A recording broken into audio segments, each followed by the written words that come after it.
It was one of the most unbelievable hands ever played in poker. Recreational Robbi Jade called a $130,000 jam on the turn with just jack high versus a well-respected pro Garrett Adelstein who was bluffing. In the moment and all the time after, he was convinced she cheated. Robbi said he was a sore loser, and Hustler Casino Live launched a full investigation. Months later, the show released what they found and announced there was no evidence of wrongdoing. But a brand new viral video that just dropped might change that possibility completely. Now, I'm not saying this video proves guilt, but it reopens the conversation in a way we haven't seen since the scandal broke. You know all those machines casinos use to shuffle cards at the table? If you play poker, you've surely seen them. They are specifically called Deckmate 2s. And it turns out they can be hacked, and it's not even that hard. This isn't some random conspiracy theory. It came with receipts from experienced people in the industry and from a massive YouTube channel with over 12 million subscribers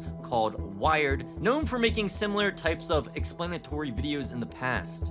Polk even makes a special appearance in this one, but more on him later. To start, if you are new to poker or don't remember the details, here is what happened. Back in 2022, about 3 years now, Robbi and Garrett were playing high stakes on the Hustler Casino live stream based out of Los Angeles, California. Robbi faced a huge all-in jam on the turn from Garrett, who had a massive straight flush draw. She somehow finds a call with just Jack 4 offsuit, now known to true poker fans around the world as the Robbi. Absolutely nothing but jack high. Not ace high, but jack high. When Robbi finally turns her hand over, Garrett goes from happy-go-lucky to pure disbelief and disturbia, immediately sensing something is off. In the moment, it is clear he is silently accusing her of cheating right there at the table. Later on and off screen, Robbi ends up returning half the pot to Garrett that same day, that to this day, she never got back. This was the most explosive story to ever hit the poker world, as it extended past X and into the mainstream news like Inside Edition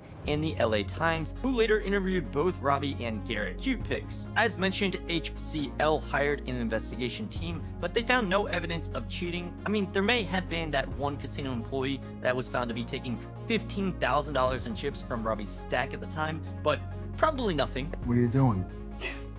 Huh? Me? Just hanging around.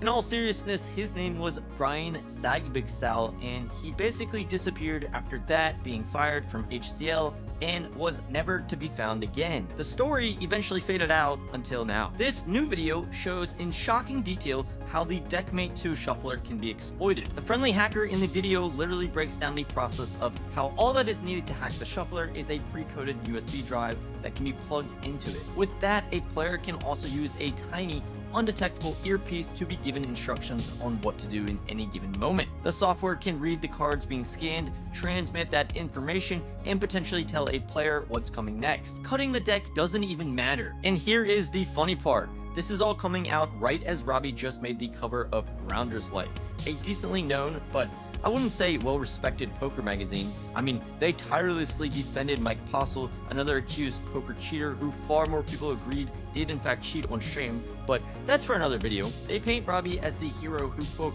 handled adversity, a woman wronged by Garrett Adelstein and others in poker. But this new video might completely flip that narrative. If you were 50-50 before on whether she cheated, this might just open your mind to what was actually possible and make you lean more towards a yes. So let's break it all down. What this new video demonstrates, what it means for Hustler Casino Live, and whether this could finally be the missing piece to the Jack 4 hand scene around the world. Starting off, the host does a perfect job explaining the real way to win at poker. After all, the stealthiest way to win in poker is not to have the best hand. It's simply to know whether or not you have the best hand, so you can bet or fold accordingly. AKA forget GTO and skill when you can really just know where you are at all times, or cheat. They go on to then specifically call out what HCL got wrong in their investigation when it comes to the Deckmate 2. The casino responded with an investigation which concluded that there had been no evidence of foul play, but one little detail in the report about the card shuffler stuck out to Joseph.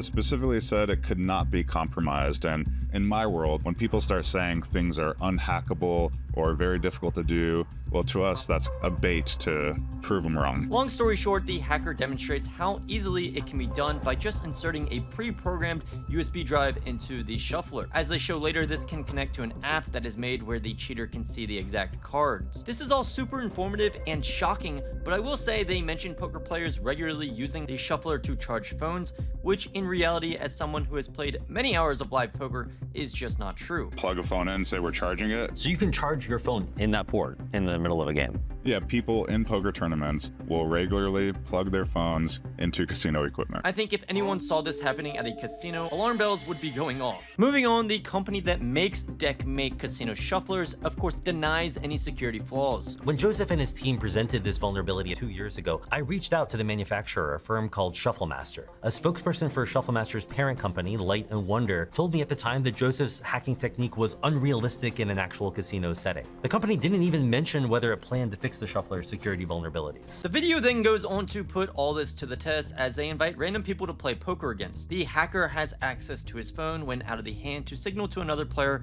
on what to do in any situation, just further emphasizing what is possible. The real takeaway from all of this is that even the card shufflers in live poker are not straight up safe. If you never questioned them, you might want to now. As they proposed, it really does make you wonder if this sort of thing could have had any impact on the HCL scandal between Robbi and Garrett. When a non-poker channel with millions of followers is showing the exact tech flaw that could have made this thing possible, it's hard to just shrug it off. Now, just to be clear, they focus on the Deckmate 2, which, as Garrett Adelstein himself clears up in the comments, is not what Hustler had and not how Robbi was allegedly cheating. He writes, quote, "Great video, but Robbi didn't allegedly cheat through a rigged Deckmate 1. Hustler used a Deckmate 1, not 2. She was allegedly signaled through a couple other methods." So what does that mean? Basically, according to Garrett, the theory isn't that the shuffler was hacked at all. It is that someone with inside access might have been feeding Robbi information during the stream itself. And of course, that points right back to Brian Zagbigsal, the casino employee who was literally caught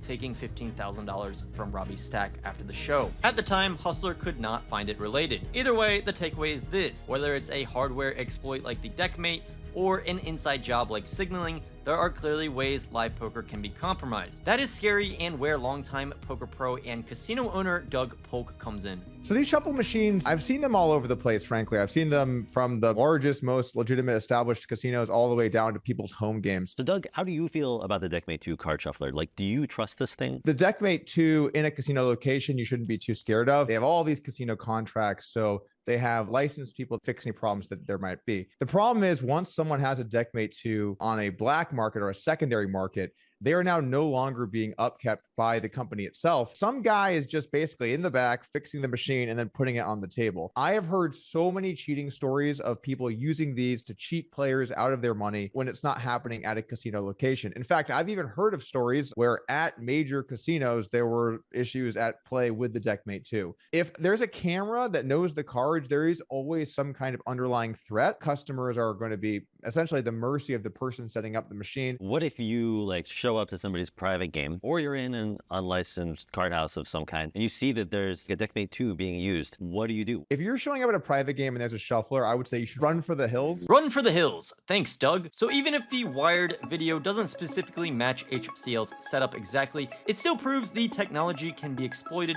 and that alone makes the whole thing worth revisiting. Whether it was manipulating the technology or human signaling, or maybe just the most insane accidental hero call in poker history, this hand refuses to die. About 3 years later, and Robbi is being celebrated on the cover of magazines, while Garrett has not yet totally returned to streaming. Let me know what you guys think. Did Robbi cheat or not? And did the Wired review of the Deckmate Shuffler change your thoughts on what is possible? This video in no way was aimed to go after Robbi. I once met her, and she was actually quite nice. Not to mention the hilarious interviews she took part in at the time. But as the 3rd year anniversary of Jack 4 Off just passed, and the topic coming up again, I felt this was a must-have conversation. If you enjoyed the video, be sure to subscribe for more, and check out several of my past videos I did that go way deeper down the rabbit hole.